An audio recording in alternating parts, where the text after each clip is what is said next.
Welcome to the Grow Your Independent Consulting Business podcast. I'm Melissa Lieberman, a fellow IC and business coach. On this podcast, I teach you to become a consistently booked independent consultant without becoming a pushy salesperson or working 24/7. If I can do it, you can too. Listen on to find out how.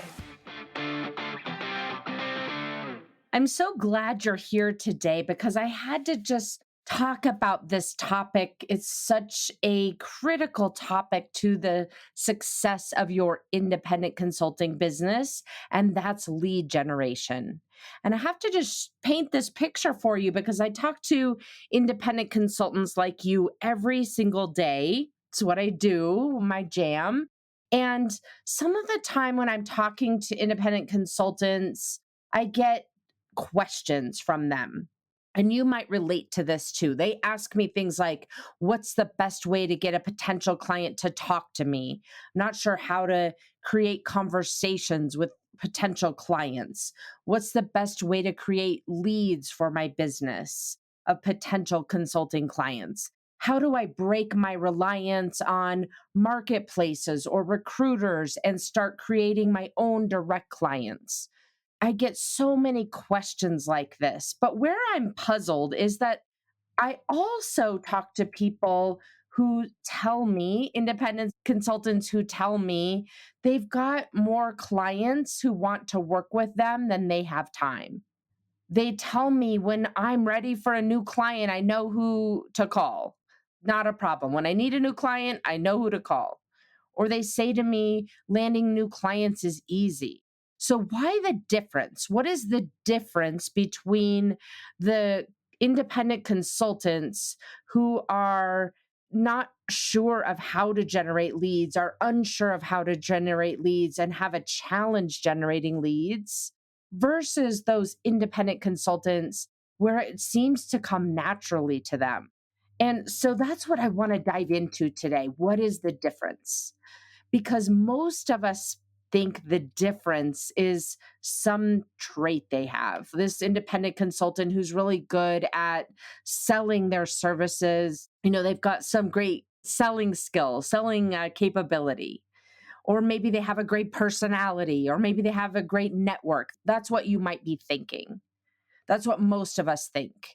Well, there's something about them that's just different that I don't have. If you're falling into the situation where you don't have as many leads as you wish you had or that you need to have in order to sustain and grow your business. But that's not what the difference is. It's not what those things are that feel very obvious. And so today I want to dive in with you to tell you what that difference is. The difference between the consultant who has an overflowing stream of leads coming to them versus the consultant who's struggling to figure out how to attract leads, how to create a pipeline, how to get to the place where it's no longer feels like a struggle. So that's what we're talking about today, the difference maker for lead generation. So we're going to dive into three main points here today. What is this difference? What makes the difference between someone who's got the endless flow of leads versus the person who's struggling to create those leads and to create that momentum in their consulting business? What makes the difference? I'm going to give you an example. I love giving examples of myself and all the mistakes I've made in the past. So that's what I'm going to share with you today. So you don't make the same mistakes. And then finally, I'll share with you how you can put this into action. And that's really in one of two forms. You might be the person who is struggling to generate leads. So I'll tell you how to apply what I'm talking about today for your situation. But you might also be the person who's got that endless flow of leads. And I want to share with you how to capture and understand what makes the difference for you so you can amplify it. So it's for either situation that you might be in. Dive in with me here today, and we're going to understand what makes that difference for consulting lead generation so that you can apply it to your business, whether it's generating more leads or continuing to build upon what you've already done. Okay. So, first, let's talk about what is the difference. I want to share with you what it isn't first. And I've touched on this a little bit already. It's not your personality, it's not your sales background, it's not the other thing that I think a lot of consultants that I talk to think that it's about the method or the strategy. If they just had the latest, sexiest strategy, that they would be successful. So, what I want to share with you is a viewpoint here, seeing across so many independent consulting businesses that the methods that I've seen work that are wildly successful range from everything from cold messaging, cold calling, writing articles, speaking, hosting roundtables, and networking, to name a few. Those things have been wildly successful. The methods that I've seen that don't work: cold messaging, writing articles, speaking, executive roundtables, networking, the same exact list. It's not about the method. It's not about the person and their personality. Are they extroverted or introverted? It's not about that. What it is about, and the difference when you just really strip it down, the difference between a strategy working for you, a lead generation strategy working for you and your business, and a lead strategy not working for you and your business, comes down to your mental model. That's it. You could leverage any kind of strategy you want. You could talk to get the attention of your ideal client. Now, you might not want to be cold messaging people. You might not want to be making cold calls. Great news. Any of these methods work. And I just listed a few, right? There's so many out there. In fact, there's a free download on my website. You can go check it out. We'll put the link in the show notes where I've give you 27 different ways that you can generate independent consulting leads. It's not about the strategy. It's about your mental model as you execute the strategy. When I boil it down and compare what I see across consulting business after consulting business after consulting business, what is the main difference between those people who are really effective at creating leads and generating new clients and those who are not, comes down to their mental model. So let me share with you what that means more specifically. What is the lead generation mental model? What does that consist of? What does that mean? What that means is essentially, are you someone, as you're selling and even delivering your services, who has belief and conviction in four key areas? And we'll put these in the show notes as well. But the lead generation mental model that makes the difference for you, this is the difference maker, is you having full belief in you, both as a salesperson, and that's a consultative salesperson, right? We're not selling a car, we're selling consulting services, which relies so much on your consulting skills. Then you might give yourself credit for, or the process credit for. The lead generation mental model rests on your belief in you as a salesperson, and you as a business person, and you as an expert. So, the belief you have in yourself and what you're doing as an independent consultant. If you don't believe in yourself, you're basically asking someone else to believe in you before you believe in you. That doesn't work.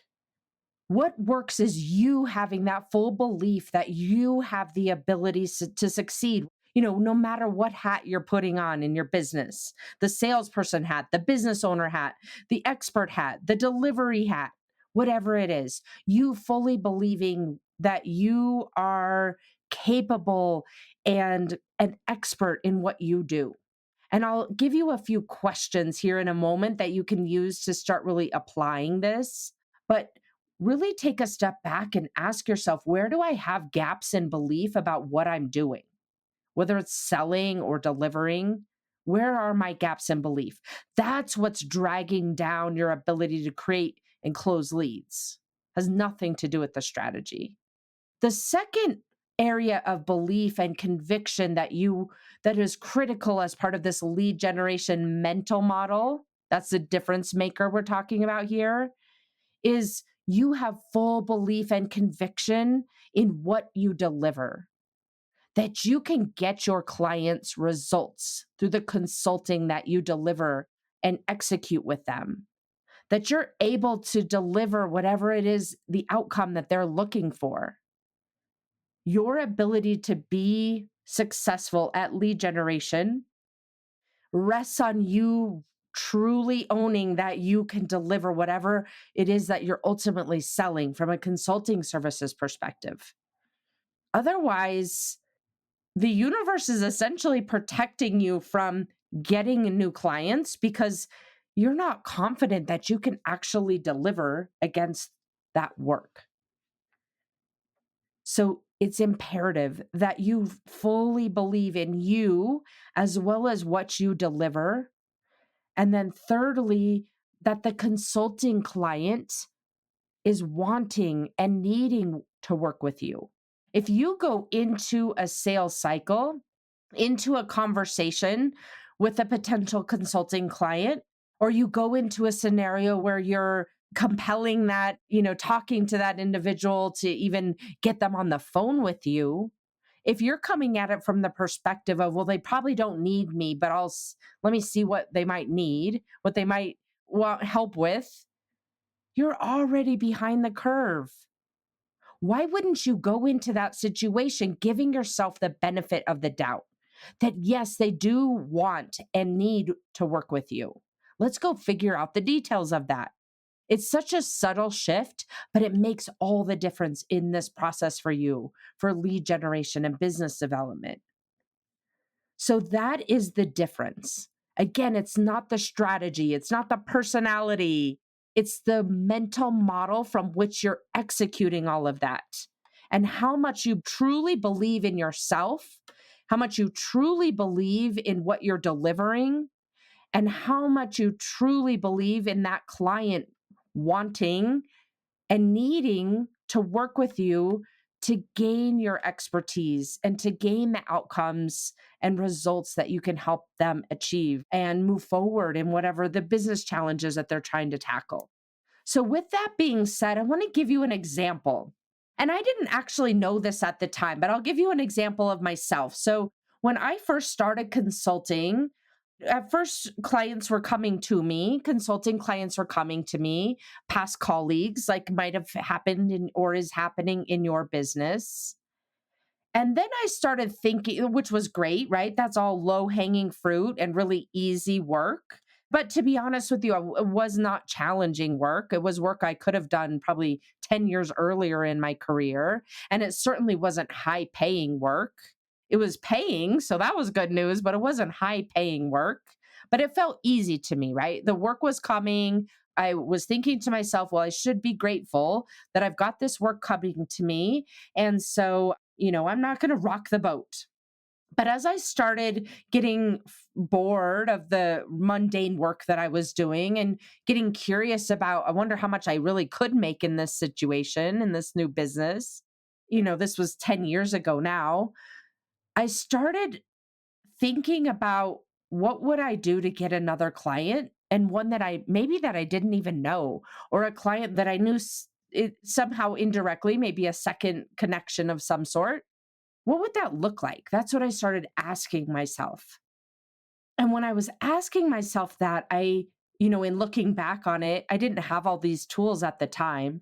But in looking back at it now, I know my thoughts were things like, I don't know enough. I'm not really an expert. I can manage a project for people, but I'm definitely not an expert. Were my thoughts. My thoughts were also those people that I would talk to about even working with them don't have time. And even if they did give me their time, they're going to think I'm wasting it once we get on the phone. And then ultimately, they're going to think I'm not capable, that I'm not an expert. And when I started thinking about consulting, why would they choose to do consulting versus in-house? Or why would they use me as a consultant, Melissa Lieberman, instead of Accenture or some reputable company they could hire? Those were all the thoughts swirling around in my head. Or also, they could do it on their own, right? Why would they need me? The only reason they would probably need me was what I was thinking is, well, only if they need extra bodies, extra capacity. Somehow they're behind on a deadline. That is not high quality thinking. That is not me thinking as a business owner. That was not me thinking as someone who is an expert who can help clients achieve a result that they're wanting to achieve, right? That's me thinking about myself in the worst possible light and about them in the worst possible light and about consulting in the worst possible light. And as a result of that kind of thinking, that kind of mental model creates hesitation. It creates procrastination. It creates, that self-negotiation where you come up with a strategy to start building out a pipeline and then you negotiate with yourself and you end up not taking any action. And it also creates this dynamic of waiting on the client to come to you, which in some ways is a very good thing. But when you're waiting on a client, you have no pipeline and you are kind of waiting for the client to lead and direct the process, that's where it's not productive. So, sharing it with you my example of 10 years ago when I didn't understand these dynamics, that my mental model was the problem. It wasn't that I didn't know enough. I knew a lot that I wasn't giving myself credit for. It wasn't that the potential clients didn't have time to talk to me. It was that I wasn't even thinking about how to make the conversation valuable. I was too worried in my head about whether I was going to waste their time or not, or they thought I was bothering them.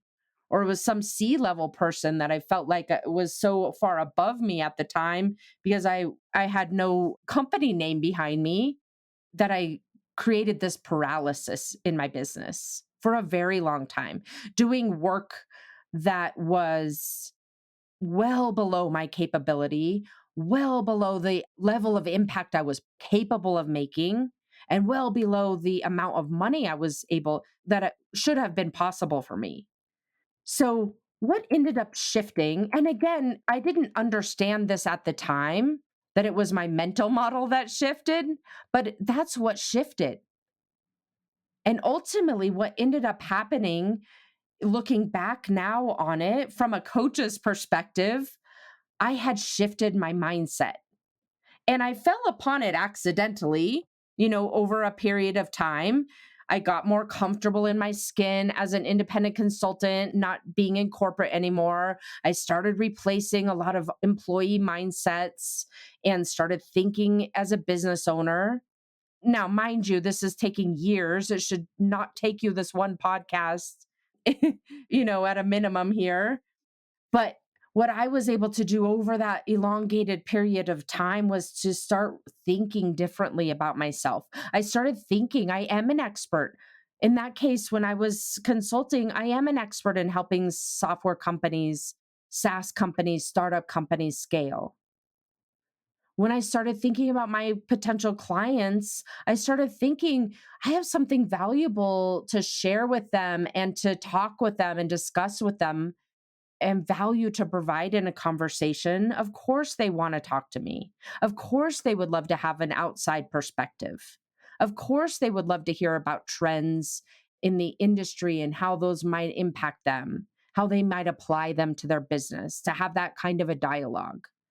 And I started thinking differently about consulting, that the expertise that I offer is valuable and will help them get results so much faster than using an internal resource for those specific problems that I was helping them solve.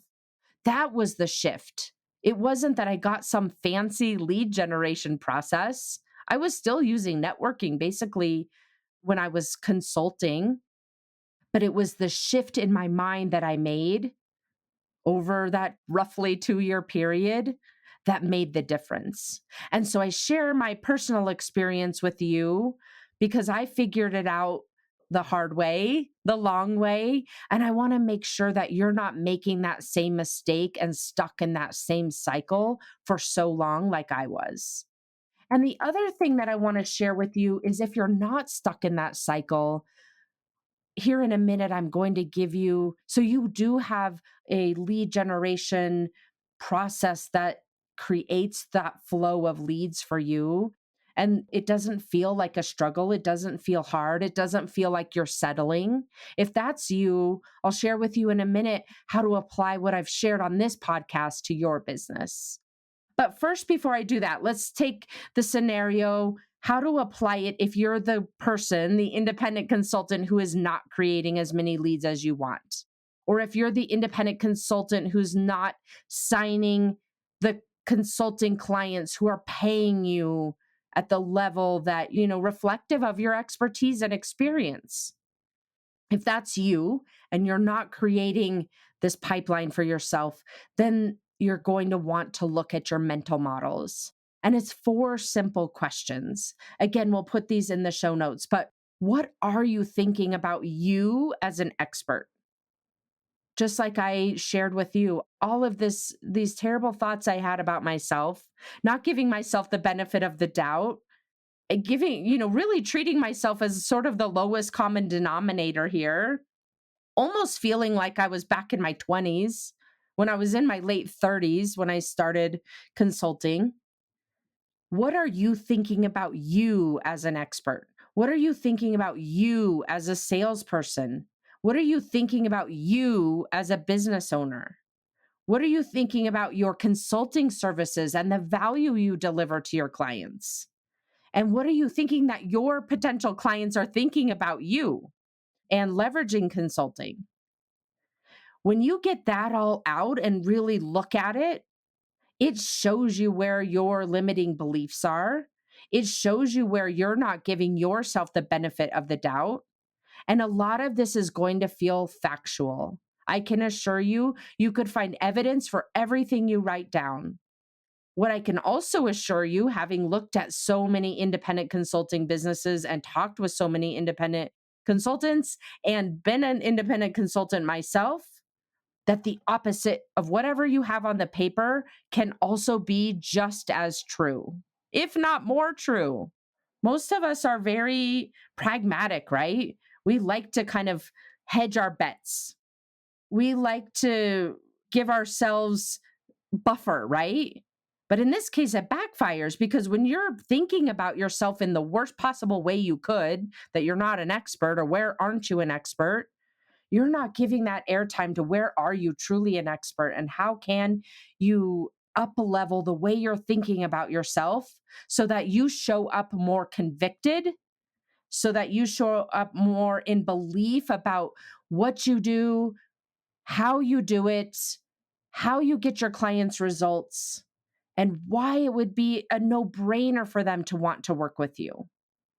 Again, we're working to apply this mental model so you can get into the same space that other independent consultants are in, where the leads are coming to them, where the business is coming to them, where this whole process of selling consulting feels effortless.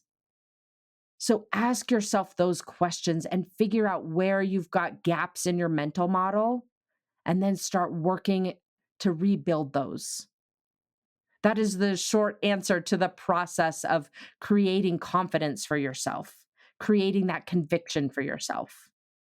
And then on the flip side of it, if you are creating leads, if you are creating high paying clients, if you are creating clients that you love to work with, you can ask yourself those 4 or 5 questions that I gave you so that you can understand what is working. What is the mental model that you've got that's creating that business for you? So that you can replicate it and repeat it and amplify it to grow your business even further in a more sustainable way. And to know that truly where your results are coming from is about the way you're thinking about yourself, the way you're thinking about your business, the way you're thinking about your clients, and therefore, you have control over doing that more purposefully and therefore growing your results. So, this is incredibly important work on your mental model as a way to make a difference in your lead generation process and, quite frankly, across your entire business. So, what I would love to offer to you today is to apply this and apply the questions that I shared with you. And if you want more help figuring out where your gaps are in your mental model, most of the time it's really hard to identify those for ourselves. I know for me, I've had a different coaches, but coaches for the last 4 years, and it's made all the difference to find those areas, those little pockets where my mental model was kind of like Swiss cheese, and start filling those in and just continuously building. So, what I would love to invite you to do is book an IC blueprint call with me. It's the letters IC dash blueprint. And that's a process. We're going to dive in really deep into your business. You're going to fill out a pre assessment so we both have a really good level set and common understanding of where you're at on your business right now. And that assessment alone, just doing it online, even without talking to me, clients have told me what an impact it has made for them to really take a step back and look at their business. And then after you complete that, we'll get on a call. We'll work together for an hour to really dive into your business even further and figure out where your blockers are, usually those mental blockers, and figure out your go forward strategy for you to start building up a bigger book of business, one that feels sustainable, where you can make more money and make more impact without having to work more hours. In fact, you can work fewer hours. So I would love to talk with you about your specific business and walk you through this IC blueprint process that I've created and really help you to apply the work that we're doing in this podcast. So we'll put the link to that as well in the show notes, but it's IC, the letters IC blueprint.com. And even if we don't meet on one of those calls, please go put this work into action for you and your business so that you can continue growing and not getting into that cycle of having to work more while you're making more money and really creating the business of your dreams. So look forward to seeing you again next week. Have a good one. Thanks for joining me this week on the Grow Your Independent Consulting Business podcast. If you liked today's episode, I have 3 quick next steps for you. First, click subscribe on Apple Podcasts or wherever you listen to make sure you don't miss future episodes. Next, leave me a review in your podcast app so other independent consultants can find and benefit too. And finally, to put the ideas from today's episode into action, head over to melissalieberman.com for the show notes and more resources to help you grow your consulting practice from your first few projects into a full-fledged business. See you next week.